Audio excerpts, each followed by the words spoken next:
Nanood din ba kayo kanina?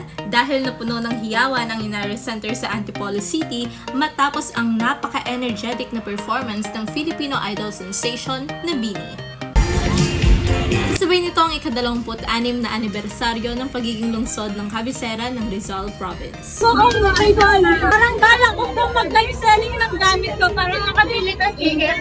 Sa kanilang free watch party, nagpakitang gilas ang BINI bilang pasilip sa kanilang nalalapit na concert na BINIverse sa New Frontier Theater sa June 28.